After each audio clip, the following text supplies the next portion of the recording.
Yeah.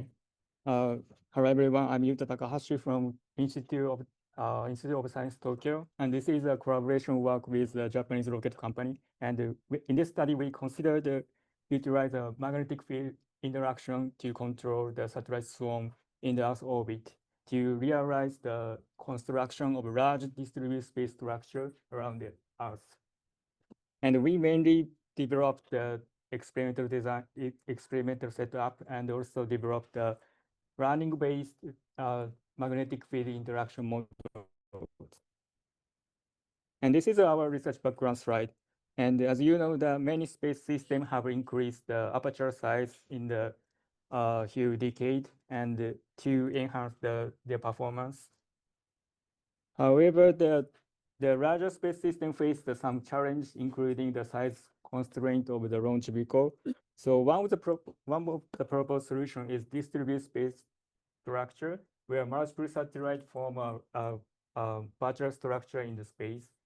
And we believe this concept realizes a large, large space structure more efficiently compared to the monolithic approach, because this scalability is based on the rapid sensor progress that is outpacing the material advancements. Well, too fast. Our primary application is the distributed space antenna that integrate autonomous robotic technology and also phase antenna systems. However, their formation will degrade over the time due to the lack of damping time in space and also the disturbances such as atmosphere drag and gravity. So now we consider to use this electromagnetic formation flight that as a long-term formation keeping actuator. Our previous study showed this actuation is capable to keep a formation in the ultra close formation flight, only using the solar panel generator power. And also previous some experiments showed many demonstrate many concepts, but they are mainly focused on the position control and the two satellites. So our objective is to extend this concept to the more than 3 satellite numbers systems. And our investigation showed this transition include 4 fundamental challenges. And I don't have any time to speak in detail. So these are summarized into our paper. And we show our time integrated control can solve these problems. And we also designed the test bed for the proof of concept and also developed some running-based model, electromagnetic interaction model based on the initial experiment. So we first explained what is time integrated control and why it is needed. So we can see this simple constraint analysis. As you know, that when it comes to the satellite swarm control, we need 6 times n component of the control, and on the other hand, we only have the 3 times n variable. So we have to solve this, the constraint over number the variable. So in general, we cannot solve this problem. I mean, we cannot control the electromagnetic force and torque simultaneously. So some previous studies show that this time integrated control can solve this problem or extend controllability. So that is this use alternating current magnetic field. So this diagram shows the timeline of this method. Each satellite derived the coil using the different frequency and also different amplitude. Then, as you know, the sine wave with the different frequency do not interact each other. So each satellite each satellite use a different frequency, their group is not interact each other. So this naturally decentralized each other's groups. So and also we can use this principle the satellite group use the same frequency, they can interact on average dynamics. And also that this term include sine wave and also cosine wave. So this increase the number of variables. So this time integrated control can realize a simultaneously control of electromagnetic force and torque. Then we apply this principle into the previous developed this swarm control strategy, and this video shows the successful deployment in the Earth orbit. So we confirmed that this time integrated control is a control work where the satellite swarm control, but there's not experimental study. So we conduct sequential this experimental study, and we are not finished. We do not already finish, and this is our plan. And we in this study we mainly designed our experimental stuff. So first step is we focus on the two-dimensional position control. Then we proceed to the two-dimensional control and three-dimensional attitude control.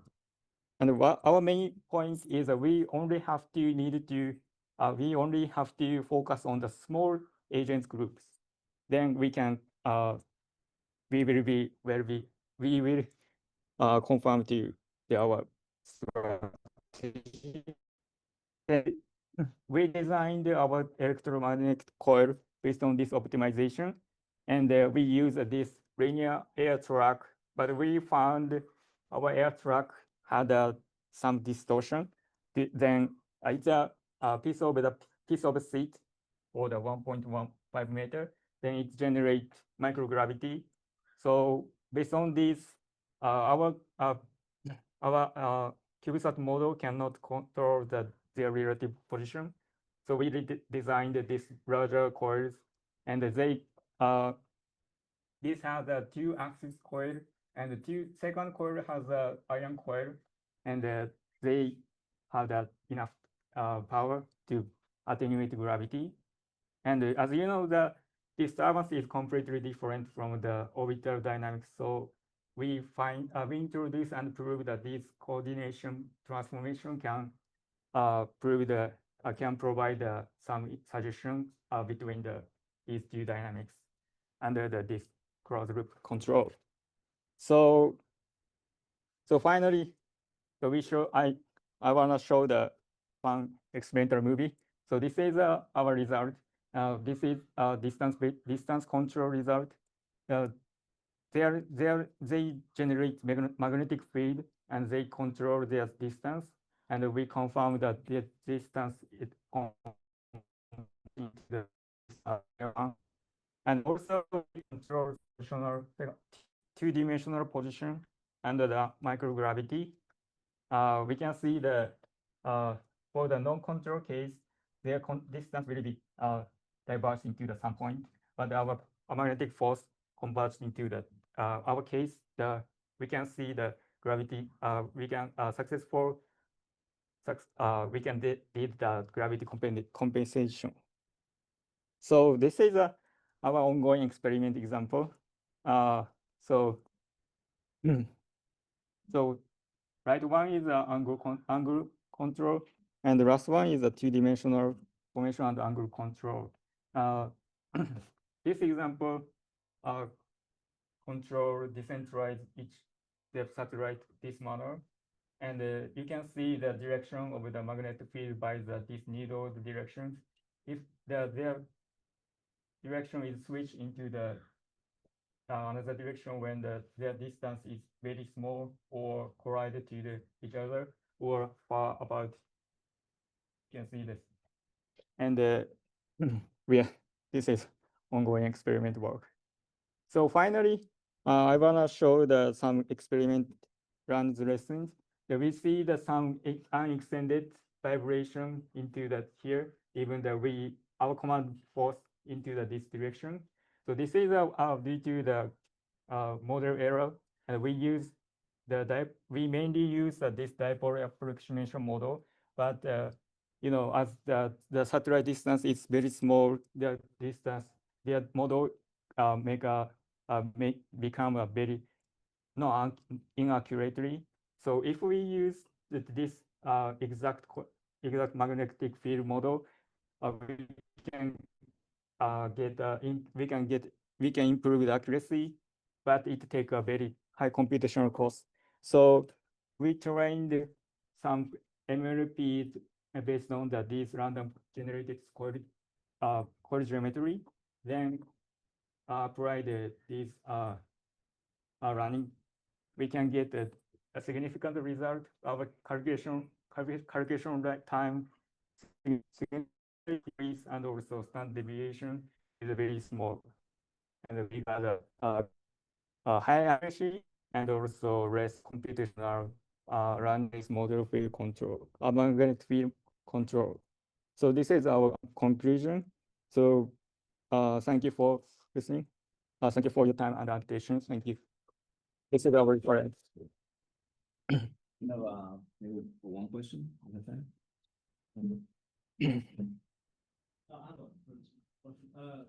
You probably went over it. Are these interacting with each other's magnetic field, or are they interacting with the magnetic field of the Earth for all this control? Yeah, it's a very great question. But yes, the important point is geomagnetic field is a DC component. So we use alternating control, so they do not interact each other on average. So for a long time, the interaction is could be ignored. So that's a very great point, and many researchers, yeah, okay, yes, sorry. Okay, so I want to show the currently experimental setup. They received some GPS signal, and they provide the time signal, and they synchronize the time. Then they generate the alternating current. They then interact each other. Yes. Okay. Thank you. Thank you, Yuta. Thank you. This presentation. Okay, so our next speaker is Dr. Roberto Lampariello. Let me put your slides.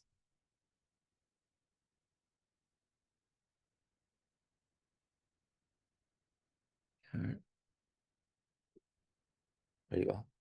Who's going to present his work on validation and verification of safety critical aspects of autonomy in orbital robotics. So thank you very much. Just going to put my stopwatch. So I will try to make it short enough to have a couple of questions at the end. It's quite a lot of things that I want to present, but there's also information in the paper and in the poster that I have also with me.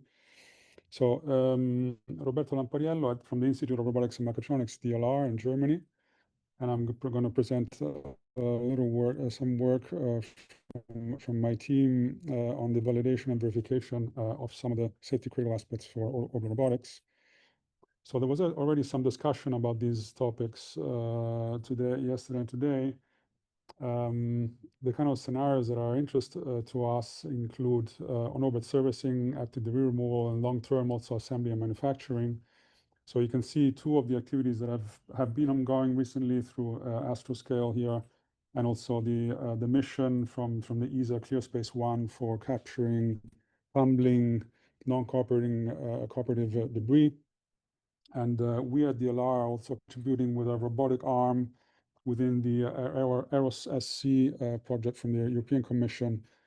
We're basically doing what was done in the Orbital Express mission in 2004, with maybe some extensions, also dealing with the target satellite not being cooperative, not being prepared.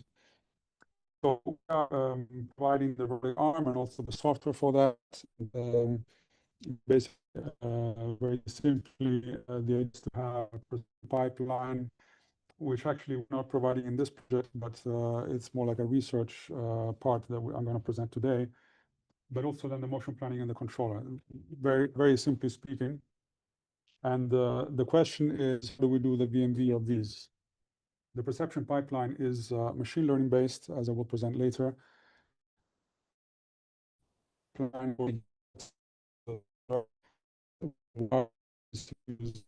control, and again, how do we do it?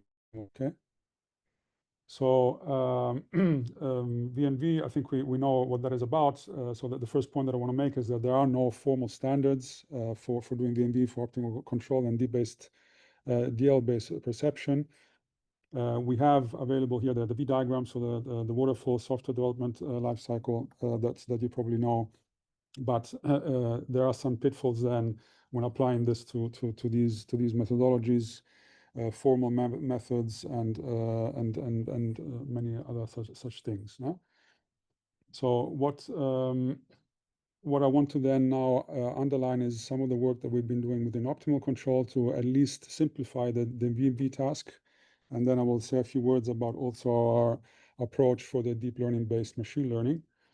First of all, with regards to the optimal control, I want to underline the fact that we're addressing very, very highly complex tasks that are highly nonlinear. So we're looking at our multi-body system, right? A robotic arm, 7 degrees of freedom, mounted on a satellite.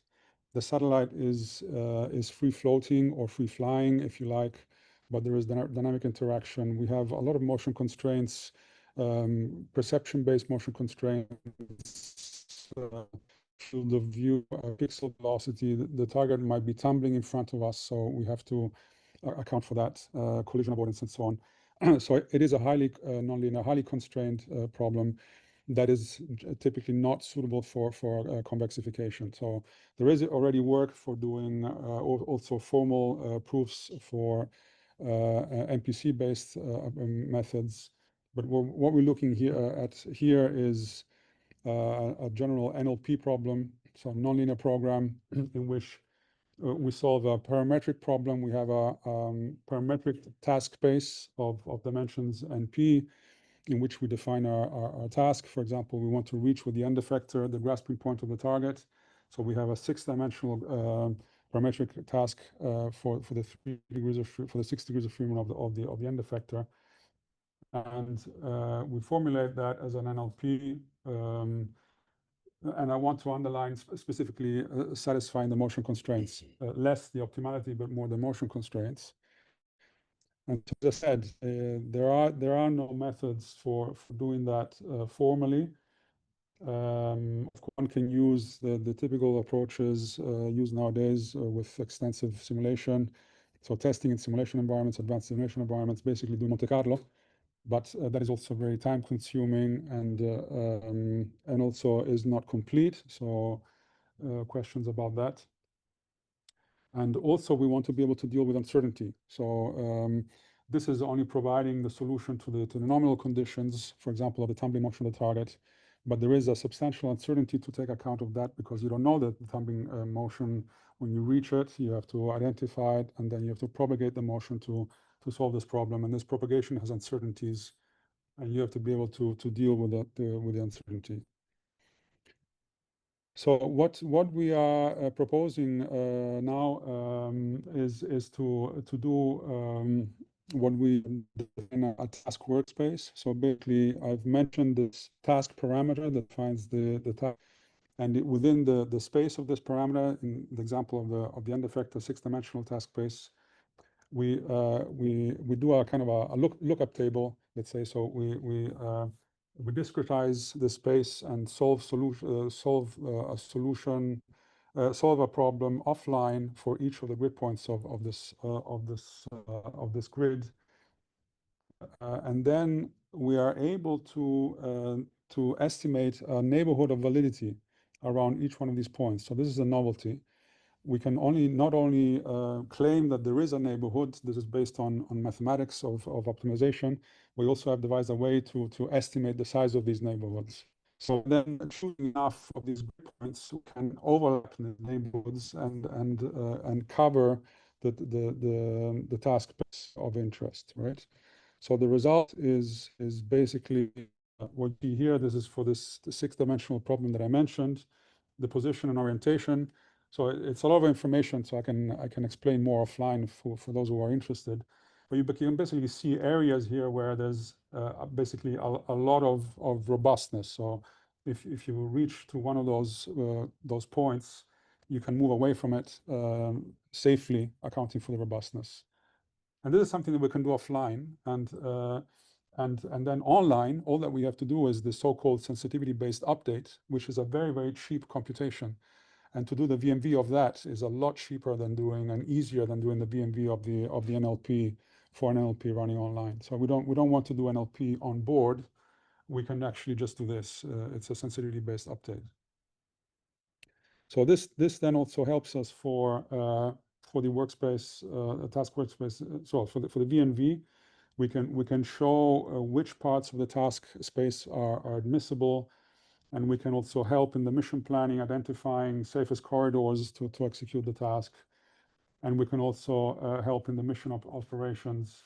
So during the operation, we can tell the operator if a solution is feasible or not. And this is the advantage. I was talking to the head of the Adrios project in the first slide that I showed you from the ESA for capturing a tumbling target. And he was saying, how could I command a trajectory that I've never even seen, right? And this would be the situation. We would be in front of the tumbling target. We would and command it. And he was very concerned about that, right? So this is a way that maybe giving confidence for that, okay? All right, so moving on to the second topic, deep learning-based perception. So basically, at my institute, there's a whole department doing perception, and they only do machine learning. So machine learning is the thing. But how do we do the VMV of it? Okay, so there are no standards for that at the moment, as we know, either. But there are some guidelines, at least in Europe. There's the ECSS that has published guidelines last year. And based on these, we have then gone through this procedure for doing the VMV of this algorithm that my colleagues actually published this year. What you can see here on the right-hand side is an experimental facility, so a Hill facility that we use at our lab, at my lab, for the scenario of interest, right? So we have two industrial robots that move tracer and the target satellites, and we have a robotic arm on the tracer for performing capture. And we also have sensors, of course. So here we have a camera. Here we have two lidars mounted on a boom. And specifically for these lidars, then we have developed a deep learning-based algorithm that is actually lightweight. It as I will show next, it also runs on typical onboard hardware. It provides a robust initial pose, global initial pose for a path tracker, a visual tracker, and it is also robust to symmetries of the target geometry. Okay. And for the VMV, the first step that is addressed is the data quality. I think there was also mention of this already yesterday.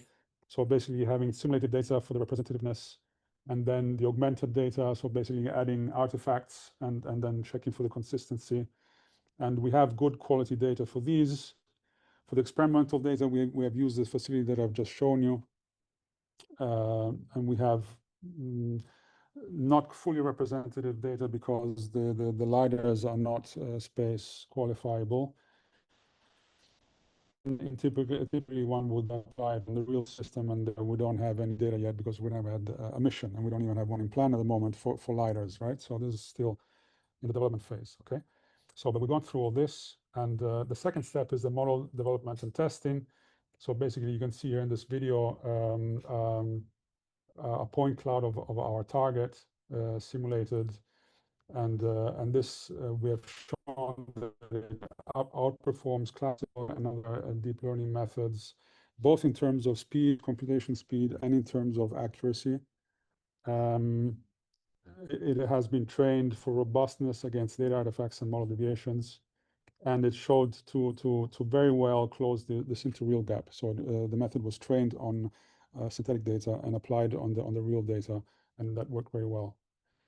So the next step is the system testing, and it was tested on this ARM7 B7 processor very well for initializing a C track, and returns on the translational error and the rotational error were satisfactory.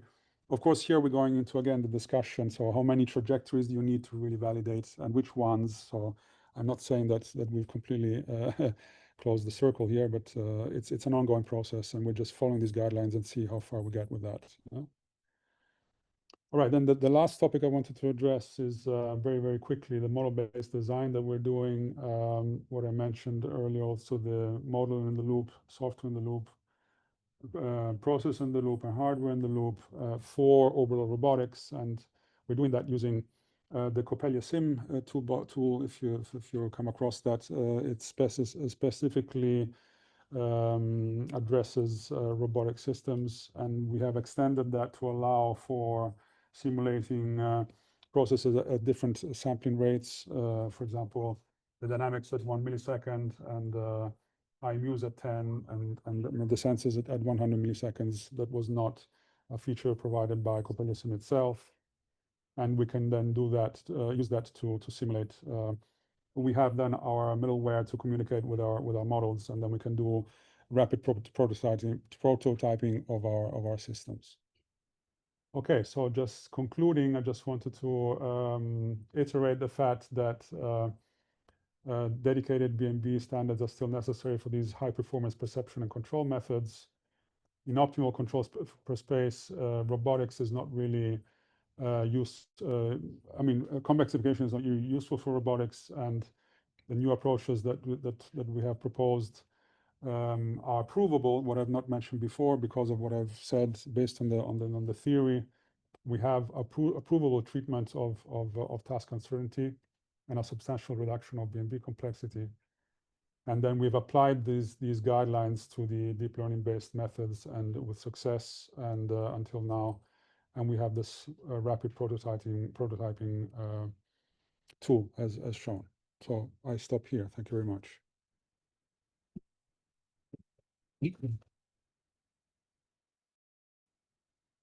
Okay, so it's very interesting work. So I have two questions. First question is where you get this data actually. So the data because you're using a lot of ML and deep learnings, right? And so the data is very domain specific. So where did you get this data? And so it's training. Yeah, to go back to my slides. I'm not sure what happened here. So basically, for the LiDAR-based perception, we have an in-house tool for rendering point clouds.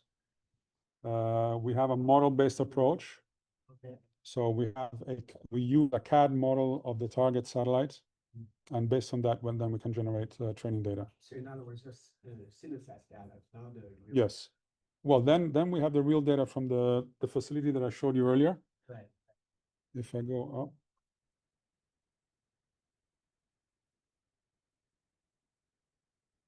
Oops, we went too far.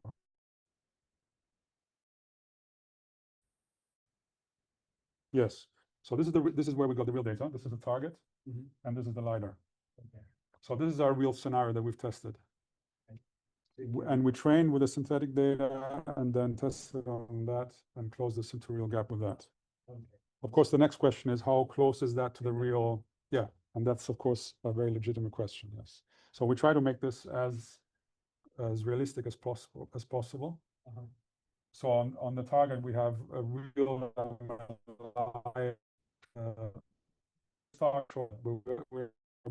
that would be more realistic, also having real solar panels and so on.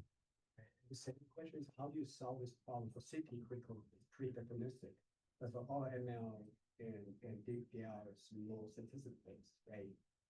Do you have insights how to solve this kind of problem?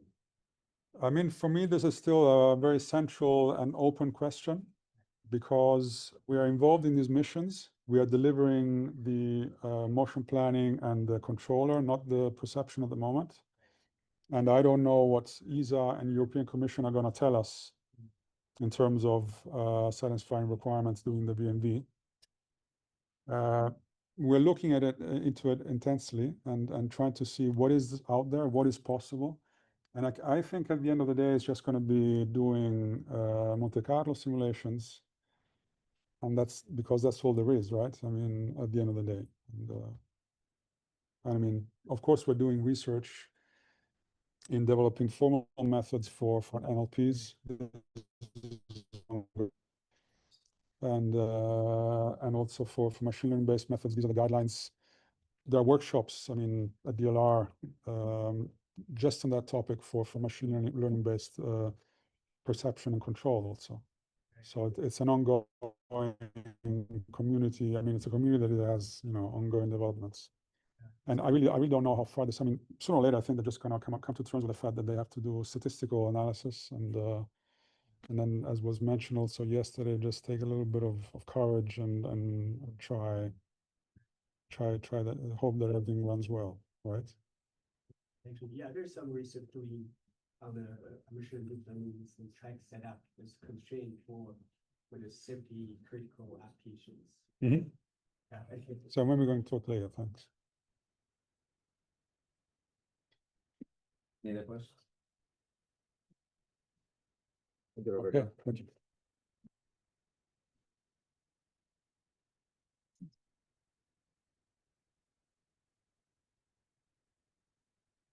Hey, Jack, I think yours is, yes. Is this one? No. All right. Yeah, that one. This one. Yep.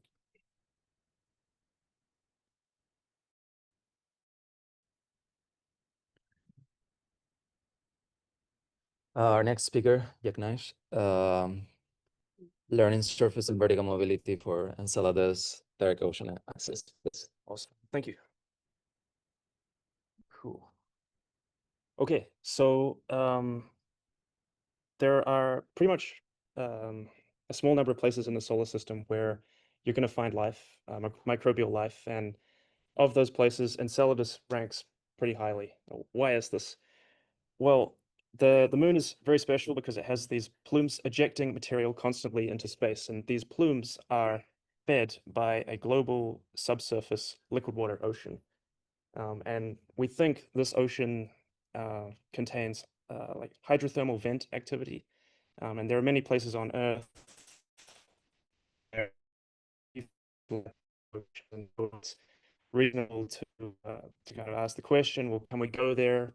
Can we send a robot there and try to figure out if there's actually life? Also, critically, we know from the Cassini flyby in 2015 that these plumes, which are sort of shooting out at the South Pole, can and methane. And these are, we think, key result of this hydrothermal vent activity. So can we send a robot? I'm far from the first person to ask that question. It's the basis of the EELS project at JPL. It goes like this. So you land a lander on the moon, it deploys a robot, it slithers across the surface, locates one of these vents which are ejecting this liquid water ocean, enters it by doing like a chimney climbing gate by pushing down against the walls, and eventually reaches the subsurface ocean. Now, there are not a lot of robot morphologies that can do this very broad mission profile, like rovers can't go vertically and there's no atmosphere, can't send a helicopter. So snake robots are really, they have the cross-sectional area to make it down this crevasse, and that's kind of what EELS is asking. And so there's this beautiful illustration of what a mission to Enceladus could look like. But there are a whole lot of challenges with something like this. First of all, like how do you even control a snake robot? If you've ever driven a car, right, there's a steering wheel, 1 degree of freedom, you can turn it left and right, and it's fairly easy to control. But with a snake robot, you've got effectively 17 steering wheels that have to be turned left and right in just the right manner to go where you want to go. And to make things worse, there's no road, and to make things even harder, you can't see where you're going. So, like, this is a really hard controls problem. Yeah. So how are we going to solve this? 4 key ingredients. First of all, model-free reinforcement learning, specifically proximal policy optimization. We couple that with a state-of-the-art vectorized GPU-accelerated simulator, specifically Genesis. Can simulate many thousands of instances all at the same time, collect a whole lot of experience really fast, and train the policy really fast. I also propose a novel task formulation to actually train this algorithm and sort of frame snake robot locomotion as a Markov decision process. And lastly, propose a geometric model of what these fissures could look like based on an existing paper by Kite et al. Cool. So we're using reinforcement learning. One of the key components of this algorithm is, well, what is the observation vector? What can the robot actually perceive about the world? And we have, as you might expect in a robotics project, the joint positions, velocities, previous action, that's super standard. But we also have a normalized vector from the center of mass to the goal, gravity, but projected into the tail frame. So that's sort of describing orientation, velocity of your center of mass, and a similarity measure between your heading and the heading that you should be going in. And I sort of like to think of this as a stew, and you're throwing in all these ingredients and trying to cook up the right policy. But this was derived through trial and error effectively. Cool. So the other key kind of innovation here is partitioning reinforcement learning into high and low level control to kind of divide and conquer the problem. So at a high level, we have a high level controller effectively selecting waypoints on the surface to navigate to, and also waypoints inside the fissure system. And it's also responsible for triggering that mode transition once you enter this crevasse. This is just me with an Xbox controller. The other half is, well, low-level control, and this consists of surface policy for going over like undulating terrain and a vertical policy for going down that crack in the ice. Here's a picture of what surface mobility looks like. We can tackle undulations up to 20 degrees, and we can also go up and down these fissure systems. Cool. So if we put all these pieces together, what do we get? This is what surface mobility looks like. You can sort of drive the snake robot around by setting the endpoint. So that's the target.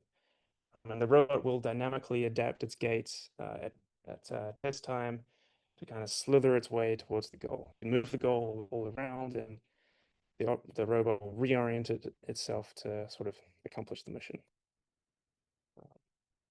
Give it a couple of seconds. And yeah, there we go. So tracking towards the bottom. And like the sort of the sinusoidal motion here is not explicitly incentivized. All of this is emergent from a very simple reward function. And I find that pretty interesting, sort of doing what biological snake robots do in the wild. So that's pretty cool. But that was just a snake on a plane. Can we make it more challenging? Yes, we can. Here's undulating terrain. And there's some, you'll notice that actually the robot's stuck in these dips here. But after a period of like adjustment, it's a new gate to kind of escape and continue on its way. Gets stuck again here, and again sort of jumps out, and eventually it makes it to the right-hand side of the screen. And like, I think this sort of feeds into the idea Hiro was talking about yesterday with robotic exploration 3.0 and being able to adapt and at a deployment time. Cool. So that's, yeah, surface mobility. What about the other half of this project, vertical mobility? So here's a model of the terrain that I sort of described. This part is like transparent, so we can see what's going on. But it's just two opposing planes with like sort of rounded edges at the top here. I sort of cheated. These rounded edges sort of make it easier to fall in, but basic idea. So another video here. As before, we're doing surface mobility. There's a waypoint that we're trying to track towards. And eventually we do, yeah, surface mobility over the top, and then eventually get to the edge. Yes.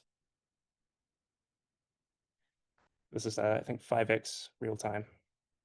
We'll fall into the fissure system. We'll do a mode transition from that surface to vertical policy. We'll catch ourselves so we don't fall down, and then adopt what I kind of call the chimney climbing gait. So we're pushing against the sides of the fissure walls and doing so in a very precise manner to track towards the goal, which is down here. And unlike surface mobility, you have to constantly maintain contact and make and break contact to get to where you want to go. Cool. So here's a slightly closer view of that same policy. Not only can we go like down, but we can climb up and we can go left and right and pretty much to any point inside the vertical plane. And here you can see we're sort of vertical slithering, for lack of a better term. We can, yeah. And there's us going down again, and that's a side view doing a quick descent, slithering towards this point here. But this is still like ongoing work. There's a whole bunch of glaring limitations with this project. Firstly, got a very unrealistic friction model. I had to crank that up so that the robot could sort of grip. But Enceladus, cryogenic ice wall, low friction coefficient. How can we make this work with less grip? Secondly, in all of these experiments, I'm sitting there with an Xbox controller sort of driving the robot, but can we delete the human and replace them with a neural network? That's also a very interesting question. And the entry into the Fisher system itself relies on gravity and gravity being strong enough. But can we make that more robust? Because Enceladus is going to have plumes, possibly get blasted out back into space. And yeah, I just want to finish with a quick thank you to the EELS team at JPL. This was from 2 years ago, but loved this project, and it sort of started me down this whole path in reinforcement learning and shaped stuff that I've gone on to do since. So thank you, Rohan and Rob. And finish with this quick time lapse, moving to randomized points inside the vertical plane. And minutes for questions. So thank you. Yes. Maximum that you work with, especially in the vertical tree. I guess you probably need at least several points of contact. Yeah. So I did a robustness analysis on the width of the fissure and found that that's the most fragile part of this whole system. Like plus or minus a few centimeters will break the policy. This width is like 6 centimeters, I think, but you could probably make it more robust by domain randomizing over that width and these things. But that's probably the next step. Make it like variable width, and also like undulating fissure walls rather than just a perfectly flat plane. That would be very cool. But I ran out of time, so yeah. Oh, yeah, at the back. Could you just walk over some of the decision on why you chose model-free versus model-based reinforcement learning? Yep. You only have a model, it seems.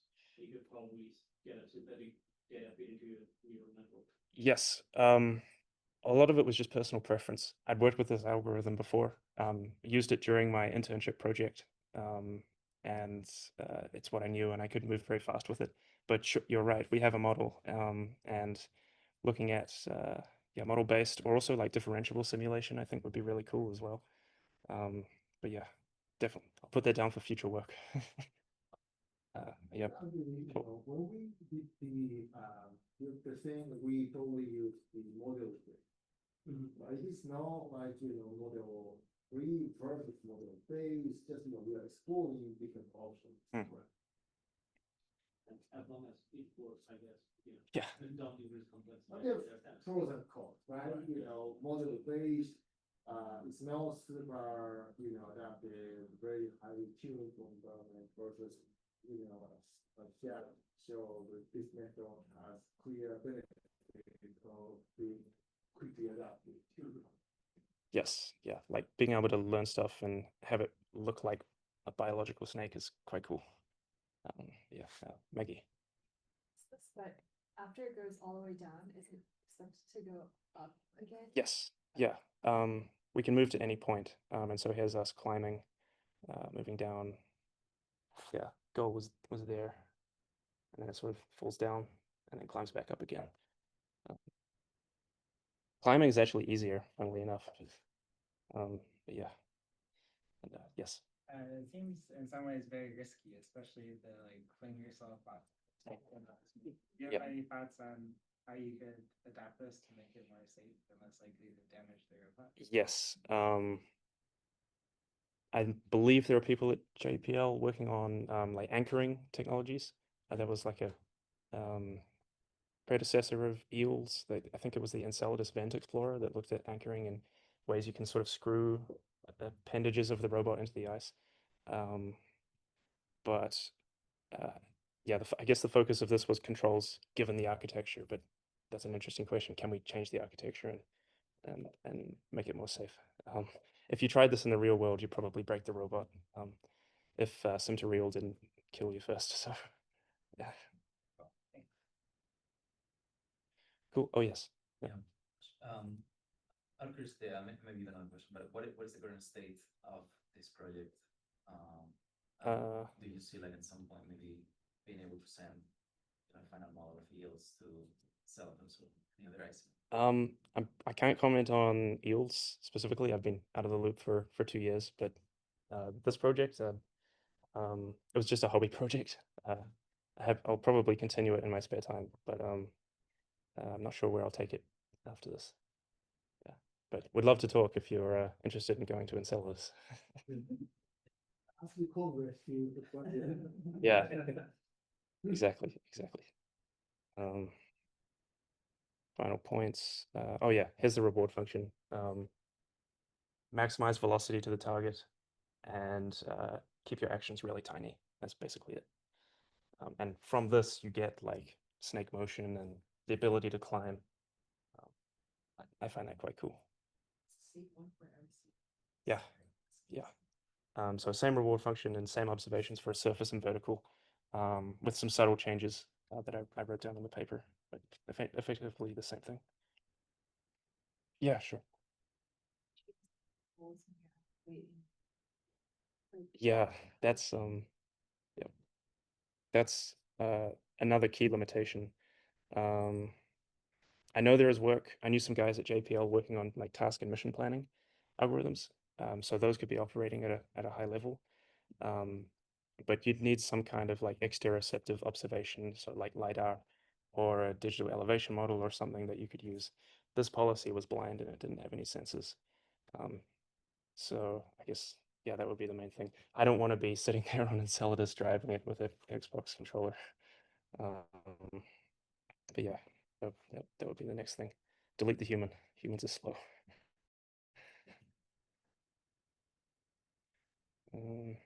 Yeah. Cool. Thank you.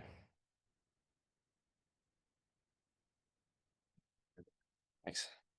All right. So let's see. Our next speaker, before we're going on the break, is Hailey Warner. And she will be presenting her work on adaptive science operations in deep space missions using offline belief state planning. Please. All right, thanks everyone for being here. Excited to talk about this project that Grace and I have been working on the past year. So let's get into the problem statement. I think we can all agree that two of the main challenges in deep space missions are, one, the extreme environmental uncertainty, often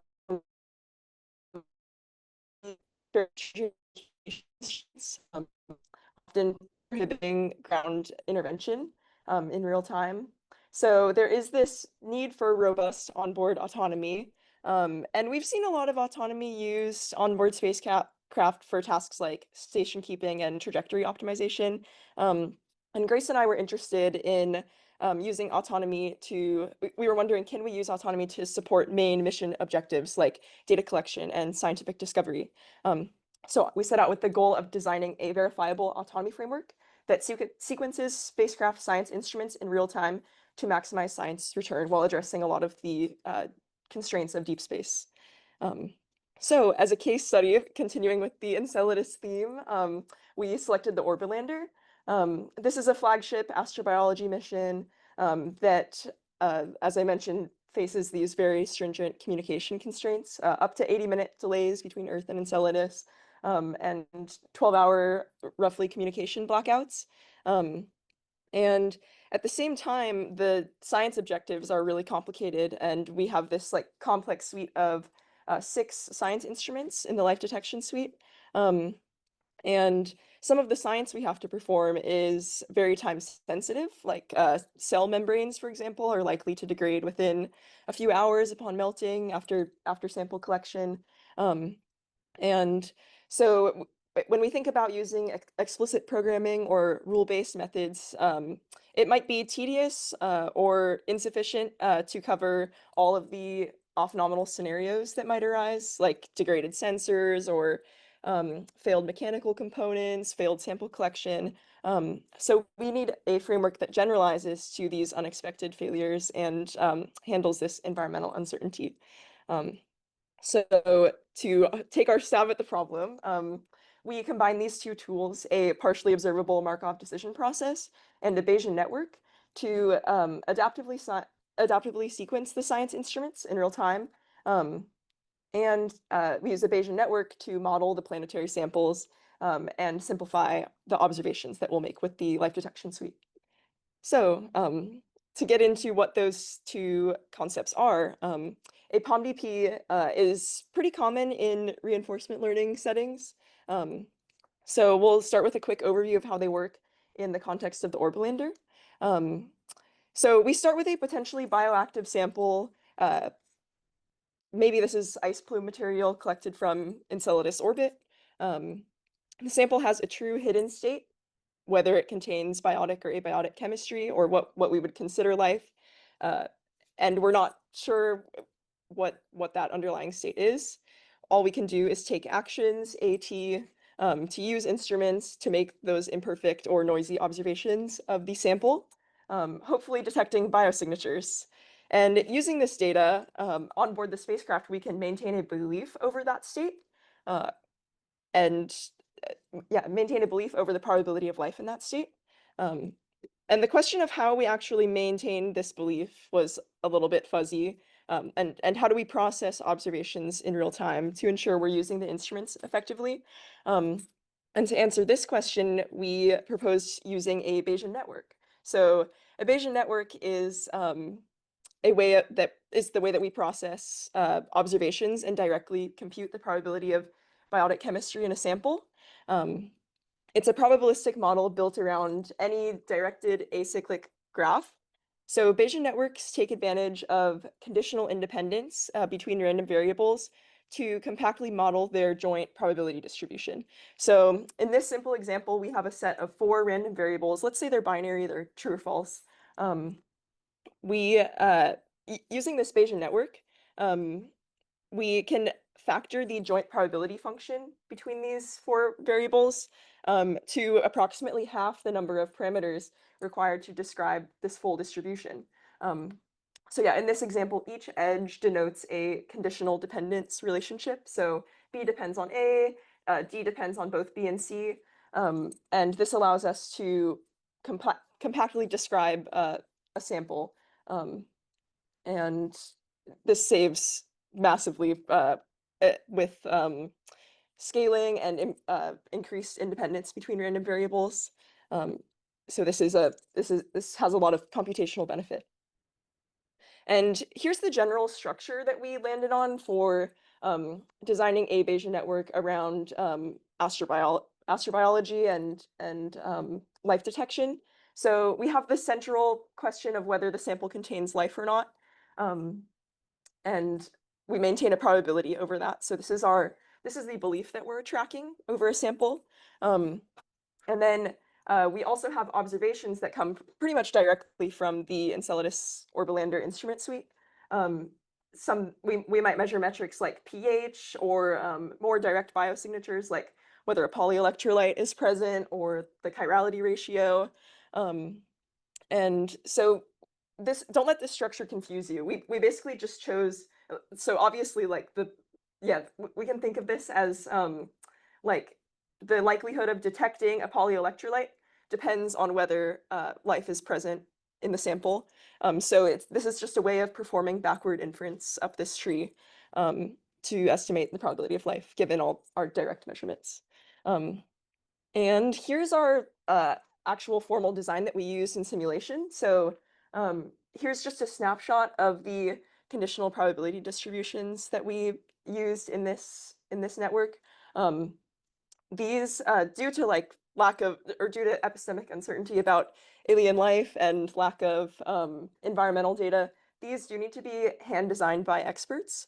And as far as the nodes go, we selected these based on the measurement capabilities of the life detection suite.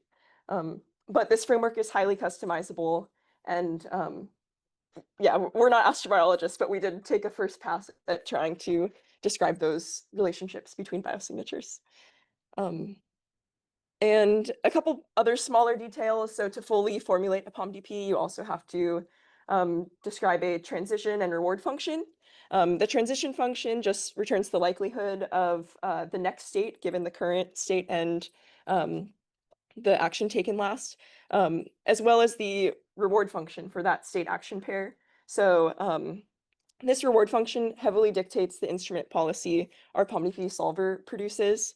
And you can see we have this hyperparameter here, lambda. We can think of lambda as our like risk aversion parameter that it kind of dictates when we conclude testing, whether we continue with riskier measurements. And so we'll get into how we actually select a policy according to this value of lambda. Yeah, sweeping over that value of lambda gives us a bunch of potential policies to choose from. We chose false positive rate and false negative rate as our most relevant or most concerning metrics for performance, but we might also want to minimize power consumption or sample volume used, etc. We especially want to minimize false negatives over false positives. Zooming in here, well, in this first plot, you can see we compare to the proposed Orbilander CONOPS in simulation, and we achieve a much better accuracy rate using a cluster of our POMDP policies. And zooming in on this, we see that the POMDP policies actually form a Pareto frontier. So here's just a snapshot of how policies might perform given two different metrics. Yeah, we'll also take a look at some of like what these policies actually mean and what kind of policies are at this optimal Pareto frontier. So to interpret the policies generated by our POMDP solver, we have two examples here, two different values of lambda. So on the left, we have the Pareto optimal policy, so one in this yellow curve. Yeah, our POMDP solver produces a mapping from the current sample volume available and our current belief over the sample. We map those two, we map the state and belief to a optimal action. So as you can see on the left-hand side, this is a much more risk-tolerant policy. We only consider using 2 instruments, and we rapidly decide to stop testing and declare whether life is present in a sample or not.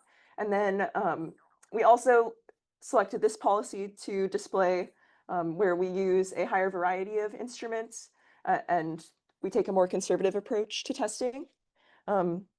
And here's a listing of the actions that they map to. So all of these are highly dependent on the reward function. And the benefit of visualizing policies in this way is that mission operators can easily verify these by inspection, and weaknesses can easily be identified. And yeah, I think that's all I had to say on that. Some quick performance metrics that you might have gleaned from the in both pessimistic and optimistic sample collection scenario, where we maybe don't collect much plume sample material, and then where we do have access to a lot of sample to test, our POMDP policies perform much more accurately in simulation over the CONOPS baseline algorithm. Yeah, in the future, we hope to test and evaluate more anomalies like degraded sensors or limited power or data storage scenarios. And that's where we left off with this. So thank you for listening.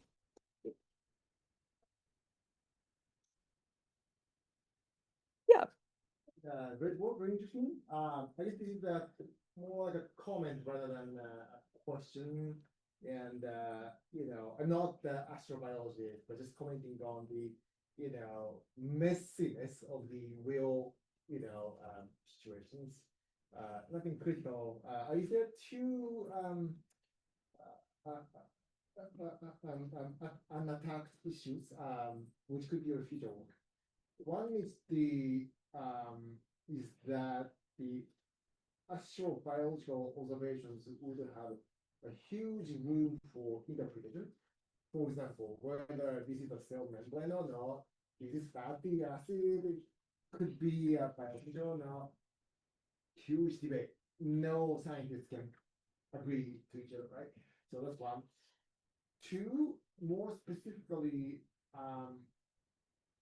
I believe the visual cues are not included in your observations, right? We consider like yeah, we don't like, we kind of treat like a microscope as a black box, and yeah, assume like maybe we use some onboard algorithm to assess whether, yeah, assess the visual cues.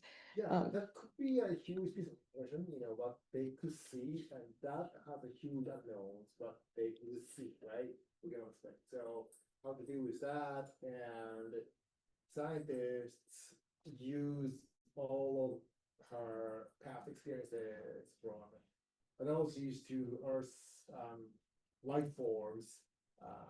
So how to represent all of that information and knowledges scientists have on board, you know, to see a foundation, whatever, so, you know, those are two things that came.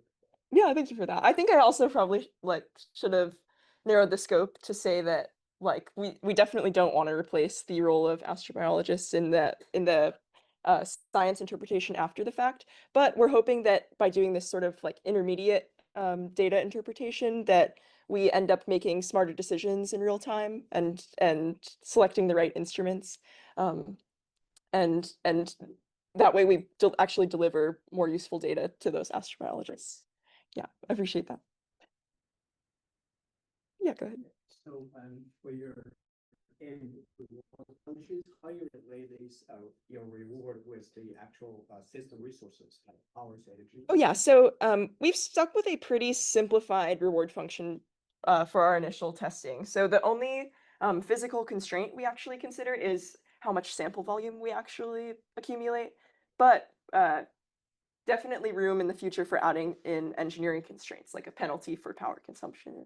Yeah, probably add like individual kind of guidelines with the Oh, okay. I see. like, even with this, like you see So- like, the declarations as Yeah. the running traces.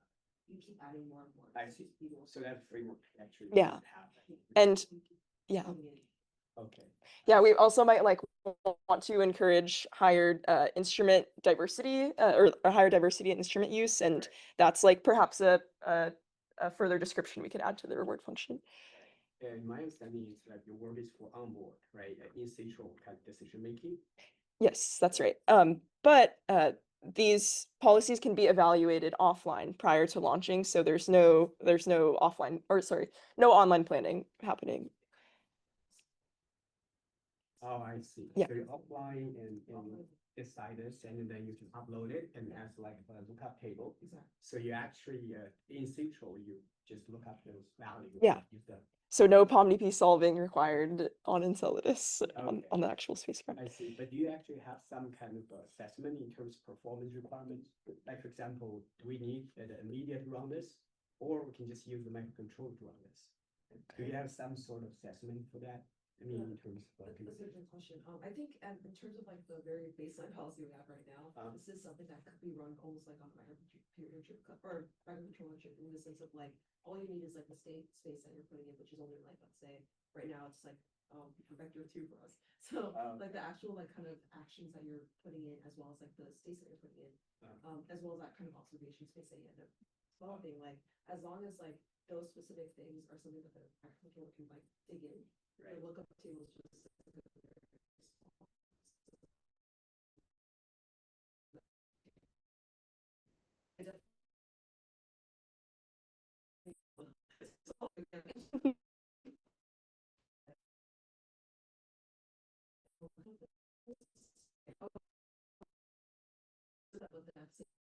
exists